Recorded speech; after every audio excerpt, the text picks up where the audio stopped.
이 시간 오늘 주시는 하나님께 주시는 말씀을 함께 받으시겠습니다. 출애굽기 2장의 말씀 함께 읽으시겠습니다. 출애굽기 2장 1절에서 10절까지의 말씀 제가 대표로 봉독하겠습니다. 레위 가족 중 한 사람이 가서 레위 여자에게 장가들어 그 여자가 임신하여 아들을 낳으니 그가 잘생긴 것을 보고 3달 동안 그를 숨겼으나 더 숨길 수 없게 되매 그를 위하여 갈대 상자를 가져다가 역청과 나무 진을 칠하고 아기를 거기 담아 나일 강가 갈대 사이에 두고 그의 누이가 어떻게 되는지를 알려고 멀리 섰더니 바로의 딸이 목욕하러 나일 강으로 내려오고 시녀들은 나일 강가를 거닐 때에 그가 갈대 사이의 상자를 보고 시녀를 보내어 가져다가 열고 그 아기를 보니 아기가 우는지라. 그가 그를 불쌍히 여겨 이르되 이는 히브리 사람의 아기로다. 그의 누이가 바로의 딸에게 이르되 내가 가서 당신을 위하여 히브리 여인 중에서 유모를 불러다가 이 아기에게 젖을 먹이게 하리이까. 바로의 딸이 그에게 이르되 가라 하매 그 소녀가 가서 그 아기의 어머니를 불러오니 바로의 딸이 그에게 이르되 이 아기를 데려다가 나를 위하여 젖을 먹이라. 내가 그 삭슬 주리라. 여인이 아기를 데려다가 젖을 먹이더니 그 아기가 자라매 바로의 딸에게로 데려가니 그가 그의 아들이 되니라. 그가 그의 이름을 모세라 하여 이르되 이는 내가 그를 물에서 건져내었음이라 하였더라. 아멘. 보통 신구약을 번갈아서 이제 월간 단위로 이제 시리즈 설교를 해왔는데 이번에는 출애굽기를 시리즈로 연말까지 천천히 보려고 합니다. 출애굽, 네, 이집트에서 나오는 이야기지요. 이집트의 노예였던 자기 백성을 구별하여서 부르시고 홍해를 갈라 구원하시고 시내산에서 내 백성 제사장 나라의 언약을 맺으시는 이 출애굽의 하나님은 이후 이스라엘의 이 신앙의 근간이 됩니다. 출애굽기에는 이스라엘 백성을 어떻게 구원하시고 왜 구원하시고 이들이 어떻게 살기를 바라시는지 잘 나타나 있어요. 우리도 세상에서 구별되어 믿음으로 홍해를 건너 다시 돌아보지 않고 약속하신 땅을 향해 광야를 행진하는 인생들 공동체입니다. 우리 출애굽기의 말씀을 통해서 우리가 어떻게 구원받았고 어떻게 무엇으로 살아가는지 성도의 초심을 다시 새기는 시간이 되기를 바랍니다. 출애굽기 앞의 이 창세기 마지막 부분은 요셉의 이야기입니다. 보디발의 집에 종으로 있을 때에도 감옥에 억울하게 갇혀 있을 때에도 임마누엘 하나님이 그와 함께 하심을 보여주었던 자 요셉인데요. 결국 애굽의 총리가 되어서 아버지 야곱과 형제들을 초청 이민으로 애굽으로 데려오게 됩니다.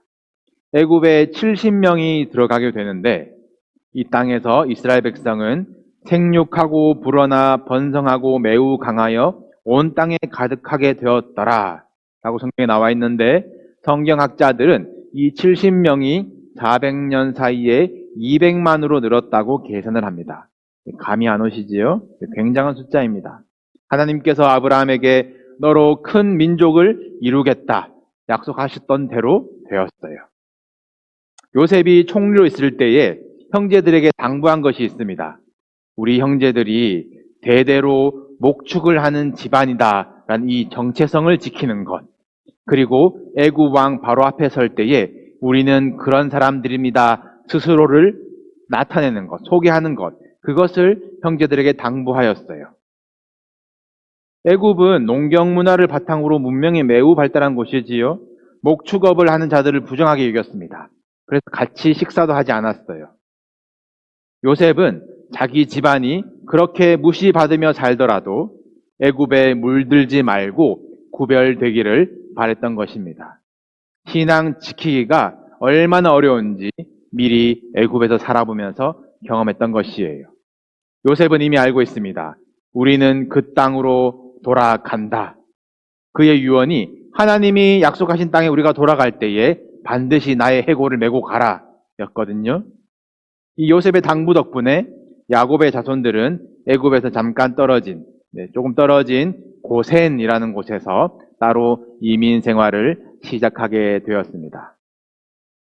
요셉이라는 정치적인 거물에 이 업적이 있었기 때문에 이후 한두 세대는 괜찮았을지 모르겠지만 결국 요셉을 모르는 새로운 왕조가 일어나요. 그리고 이스라엘 백성을 노예로 삼습니다. 차라리 섞여 살았으면 이렇게 고생하진 않았을 텐데 싶었을 거예요. 세상에서 구별된 삶이 쉽지가 않습니다. 애굽에 속한 듯 아닌 듯 애매하게 가까이 고센에 있으니까 애굽의 영향을 끊임없이 받게 되고 동경하게 되고 왜 구별되어 있는지 이유를 잊어버리면서 결국 세상에 삼켜집니다.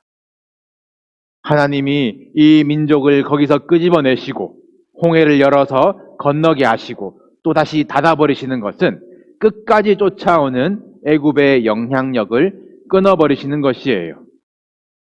끊어버리시고 나서야 너희는 내 거룩한 백성이라 부르시는 것입니다. 성도를 구원하시는 이 구원의 구속사, 이 이야기도 출애굽기의 차례를 따라서 이제 곧 보시게 될 것이고, 오늘 본문에서는 이스라엘 백성이 아직 애굽의 노예로 있습니다. 고센이라는 땅에 이렇게 모여서 구별되어 있는 것이 오히려 타겟이 되어요. 히브리인이라는 이 선명한 정체성과 이해할 수 없는 속도로 이 번성하는 이 민족이 애굽 지도층에는 굉장히 거슬리는 것이지요. 애굽 왕 바로는 두렵다라고 이야기를 합니다. 그래서 출산을 돕는 그 산파 둘을 불러서 히브리인이 출산을 할 때 아기를 받다가 아들이면 죽여라, 딸이면 살려두라 라고 명령을 합니다. 그런데 성경에 이름도 기록된 이 두 산파가 자칭 태양신의 아들이라는 애굽 왕을 두려워하지 않고 하나님을 두려워해요. 그래서 남자 아기들도 살려둡니다. 이 두 산파의 집안을 하나님이 흥왕하게 하세요. 바로가 두려워하는 것과 산파가 두려워하는 것의 차이이고 망하는 집안과 흥왕하는 집안의 원리입니다.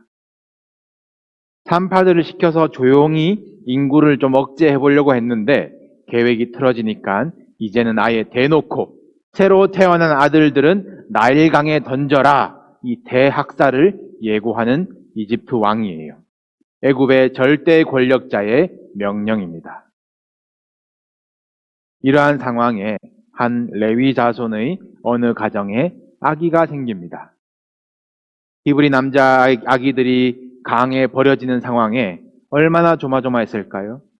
임신 기간 내내 아마 딸이기를 간절히 바랬을 것입니다. 그런데 이 죽음의 권세 아래에서 죽어야만 하는 남자 아기가 태어났어요. 오늘 본문에는 어머니가 아기가 잘생긴 것을 보고 석 달을 숨겼다라고 나와 있는데 부모 눈에 잘생기지 않은 아기가 어디 있겠습니까? 저희 어머니 만나시면 아마 네. 그리고 또 외모로 따진다면 아마 석 달 후부터가 더 예뻐지거든요. 네. 여기 잘생겼다라는 단어가 토브인데 직역은 하시면 좋게 생겼다라는 말이에요. 이 단어가 쓰인 곳이 하나님이 세상을 창조하시고 좋았더라 바라보실 때에 그 하나님의 시선을 토브라고 합니다.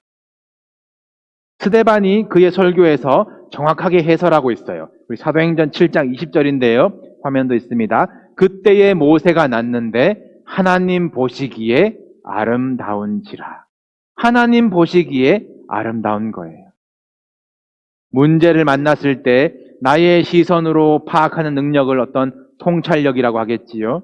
다른 사람의 시선으로 그 문제를 파악하고 해결한다면 어떤 처세술이 될 수 있을 것입니다. 그런데 문제를 하나님의 시선으로 바라보는 것이 믿음입니다. 히브리서 11장은 이것을 분명히 믿음이라고 증언합니다. 히브리서 11장 23절인데요.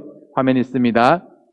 믿음으로 모세가 낳았을 때에 그 부모가 아름다운 아이임을 보고 죽음의 권세를 두려워하지 아니하고 믿음으로 이 아이를 향하신 하나님의 시선과 계획을 신뢰하는 것이 이 부모의, 정확히는 이 구절들이 모두 이 여성 동사로 되어 있습니다. 그러니까 이 어머니의 신앙이었어요. 석 달을 숨겼는데 더 이상은 숨기기 힘든 겁니다. 저희도 소환이 100일 사진 보면 다 우는 사진밖에 없어요. 어찌 그렇게 울었는지. 이제 이 어머니가 이 우는 아기를 안고 어떻게 하는지 다들 잘 아시지요. 상상해 보세요. 그 심정을. 울면서 손을 벌 떨면서 갈대 상자를 만들고, 왜 하필 이때에 죽음의 명령이 시대를 뒤엎고, 왜 하필 아들로 태어났니? 왜 하필 이리 예뻐서 내 마음을 아프게 하니? 갈대 상자에 넣어 나일 강가에 띄워 보냅니다. 무슨 일이 일어납니까? 마침 바로의 딸이 목욕한다는데 어떻게 아기들을 던져 넣는 그 이미 시체들이 떠다닐 그 강가에 목욕하러 왔는지, 또 마침 이 시녀들이 나일 강가를 걷다가 어떻게 갈대 사이에서 갈대 상자를 그렇게 잘 발견하는지, 또 마침 상자에 아기가 울어서 어떻게 수없이 던져진 히브리 아기 중에 하나를 보고 불쌍히 여기는 마음이 드는지, 또 마침 그 아기의 누나 히브리 노예가 따라왔는데 어떻게 공주한테 다가가 말을 거는 것이 이렇게 허술하고 쉬운지, 너무 드라마틱한 이야기, 왜 하필 때마침 우연히 너무도 겹쳐져서 전래동화 같은 픽션 같습니까? 사랑하는 성도 여러분, 믿는 자에게는 우연이 없습니다. 모든 것이 하나님의 계획과 섭리이고, 왜 하필이 아니라 완벽한 하나님의 시간인 것이고, 마침 우연이 아니라 기가 막힌 하나님의 인도하심인 거예요. 어제도 오늘도 영원토록 동일하신 시간의 창조주 하나님이 다스리신다, 이 믿음으로 우리 앞에 놓인 문제들을 하나님의 복으로 역전시키시기를 주님의 이름으로 축복합니다. 이 어머니가 아기를 숨긴 것도 믿음이지만 나일강에 아기를 흘려보낸 것도 믿음이에요. 어머니는 아기를 위하여 이 갈대 상자를 준비합니다. 여기에 이 상자, 히브리어 이 테바라는 특이한 단어를 쓰는데, 성경에 이 테바는 딱 두 장면에서 쓰여지고 있어요. 노아의 방주, 그 방주가 테바이고, 100일 된 아기를 실을 이 작은 상자도 테바입니다. 어머니는 구원의 방주를 믿는 믿음으로 갈대 상자를 지어다가 아들을 누인 거예요. 방주와 갈대 상자의 크기는 엄청나게 차이 나지만 공통점은 무엇입니까? 자체 동력이 없어요. 흘러가는 대로 떠다닙니다. 방향과 목적지를 내가 정할 수 없는 거예요. 하나님이 보호하신다, 하나님이 인도하신다라는 이 믿음의 고백이 방주에 타는 것, 갈대 상자를 띄워보내는 것입니다.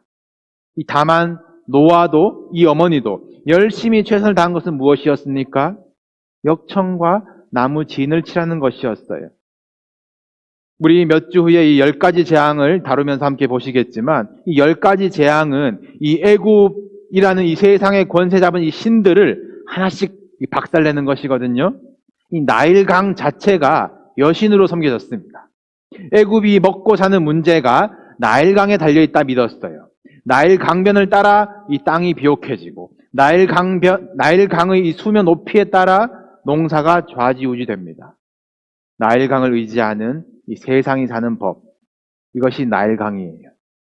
여러분이 사는 방법, 여러분의 삶을 좌지우지 흔드는 것 같은 나일강은 무엇입니까? 여러분의 자녀를 삼키는 이 영적 나일강은 무엇입니까?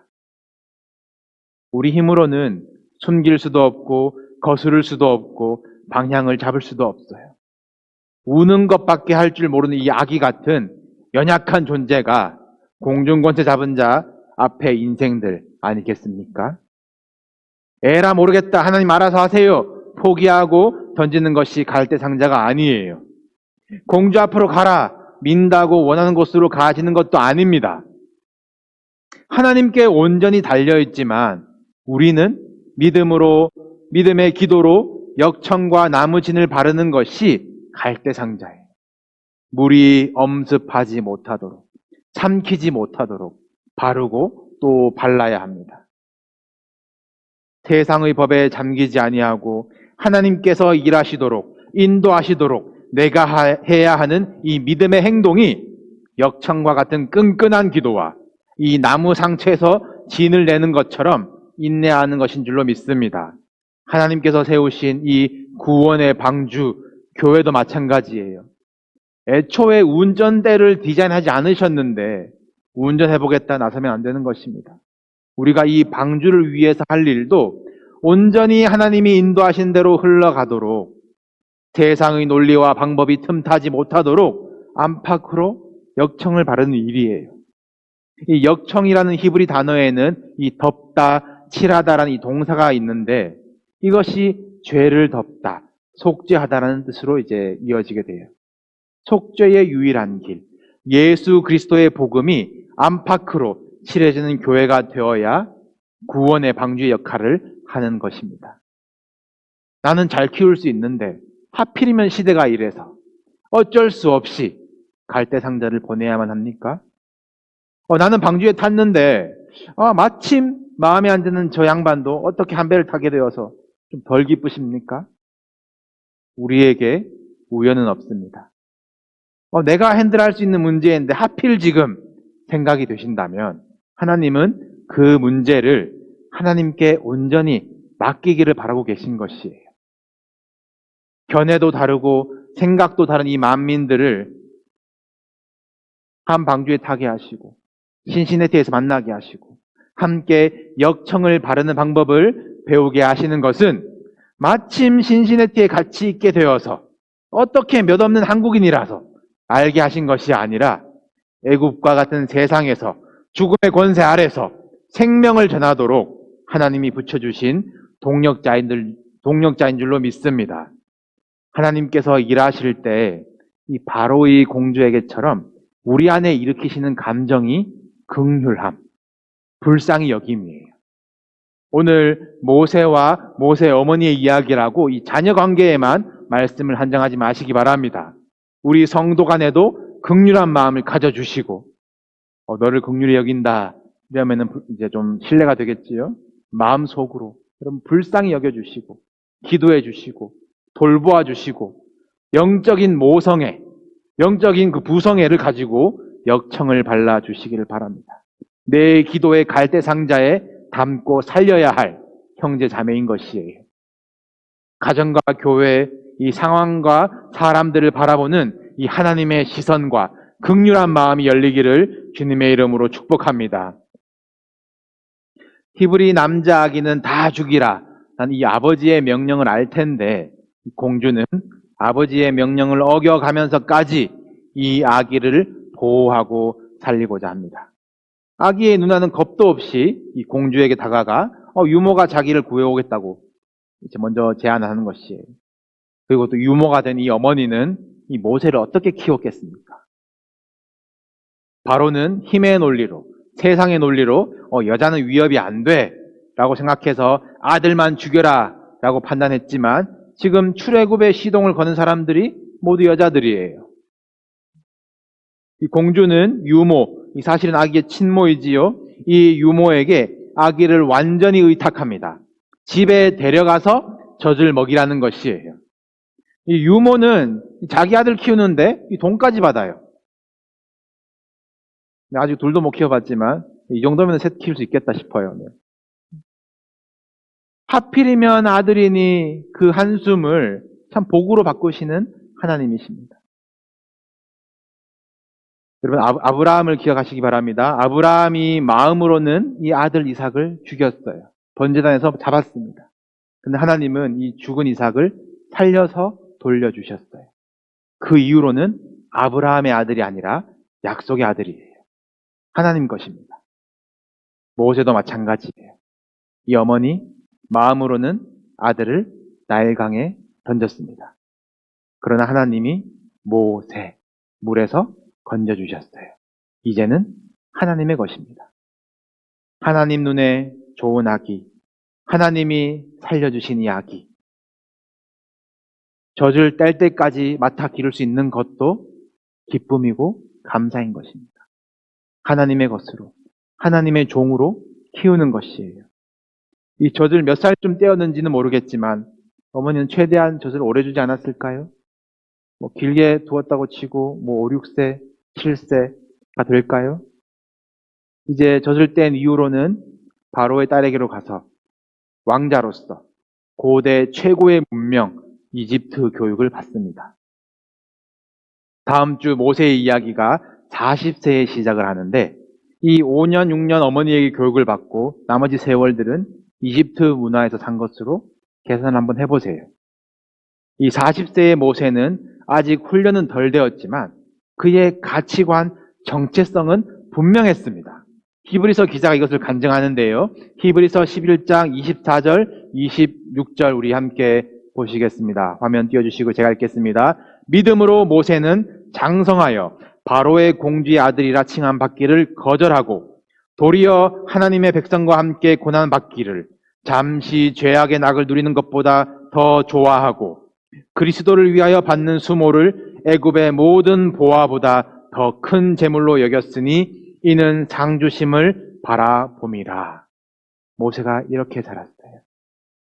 어머니가 역청 참 잘 발랐지요. 애굽 세상에 전혀 물들지 않고 그 잠시 죄악의 낙 보화들보다 하나님의 백성과 함께 고난을 광야를 지나가는 것, 그리스도를 위하여 수모를 그것을 기쁨으로 여기는 하나님 구원 사역의 큰 통로가 됩니다. 세상의 노예 같은 현실에서 벗어날 수 없어서 부르짖는 중에 계시는 분들이 있으십니까? 세상 가운데 믿음 지켜보려고 숨겨보지만 번번이 삼켜지는 어떤 영적인 무력감에 있으십니까? 여러분 계신 곳에 이 영적인 역청과 나무 진을 바르시기를 바랍니다. 고센에 살아봤자 애굽 영향력에 물들게 되어 있어요. 그러나 역청과 나무 진으로 무장되면 나일강에 던져져도 물들지 아니하고 세상 풍파에 휩쓸려 떠내려가는 것 같지만 하나님이 하필과 마침을 넘어서서 인도하신다 보게 되실 것입니다. 모세의 어머니는 역청을 발라 차단하고 나일강에서 격리하였어요.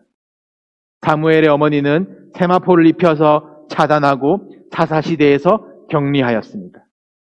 세상의 법을 차단하고 하나님을 신뢰하는 자들을 통해서 하나님은 시대를 구원하시는 것이에요. 역청과 나무진을 정성껏 꼼꼼히 바르시고 갈대 상자를 손에서 놓으시기 바랍니다. 하나님께 온전히 맡겨드릴 때에 하나님의 완벽한 시간과 그 방법이 우리의 믿음에 응답되기를 주님의 이름으로 축복합니다.